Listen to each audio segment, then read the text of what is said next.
හයි guys මෙන්න මේ පින්තූරෙත් පොඩ්ඩක් බලන්නකෝ.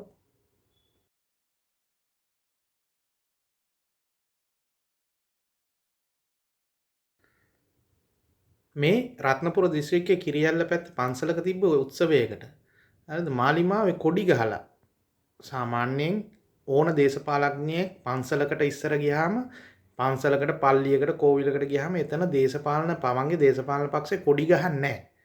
හරිද?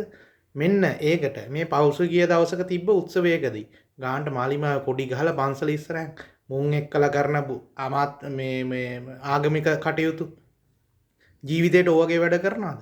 මුන් නිරාගමිකයෝ කියලා ආයි තව මේ පෙන්වන්න දෙයක් තියෙනවා. තව ඒකට හොඳම උදාහරණයක් කියන්නම් දෙහිවල ගල්කිස්ස මහනගර සභාවේ එදා ඉඳන් අවුරුදු 20ක විතර ඉඳන් තිබ්බ බුද්ධ ප්‍රතිමාව වයින් කළා. ඒකට නාගරික ලේකම් ලියුමකුත් ගහලා නගරාධිපතිගේ අනුදැනුම ඇතුව මොකද දන්නවද කියලා තියෙන්නේ. විවිධ ආගම්වල කට්ටිය ඉන්නවා. ඒ නිසා මාසිකව පවත්වන ධර්මදේශනාවයි අර බුදු පිළිමේ යහක් කරන්න කියලා තීරණය කළා කියනවා කියලා ලියුමක් ඔය අපි දැක්ක සමාජ මාධ්‍ය සංසරණය වෙනවා. ඒ කතාව ඇත්ත.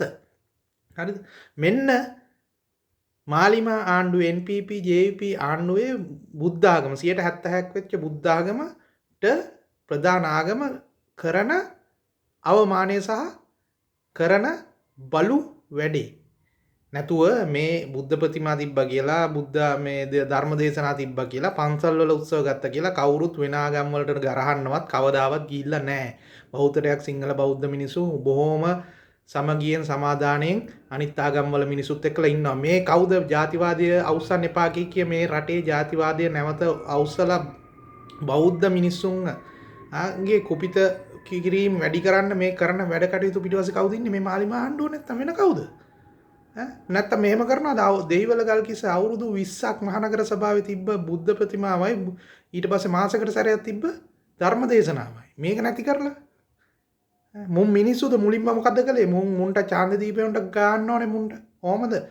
ඕවද කිව්වේ මුලින්ම මොකද කළේ? බුද්ධ ශාසන අමාත්‍යංශ ගැලෙවුවා. දැන් ඒක අර වෙන අමාත්‍යංශ ගස්ස රින්ගෝල ඒක සම්පූර්ණයෙන් අයින් කළා. ඊට පස්සේ මොකද කළේ?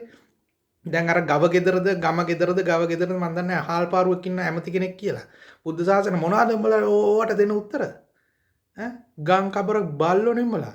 තව කියන්න වචන නැහැ. හරිද?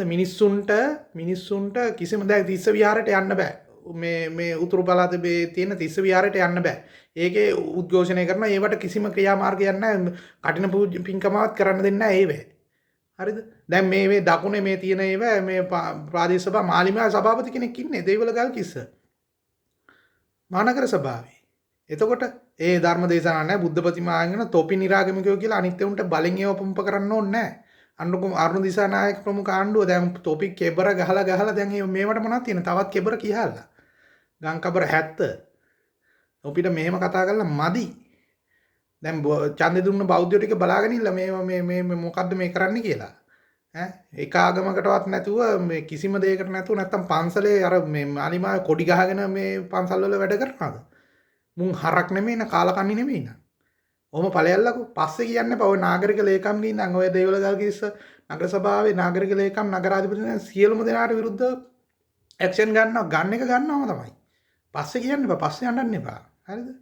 හරිද? ඒකයි මම කිව්වේ අර දැන් කිරියල්ලේ පන්සලෙත් පෙන්නුවේ මුන්ගේ පන්සලේ තිබු උත්සවයේ අර මාලිමාවේ කොඩි දාලා පෙන්නුවේ මුන්ගේ තියෙන බලු ගතිය. ඡන්දි දුන්නාට සනීප වෙයි. දෙයියන්ගෙම පිහිටයි.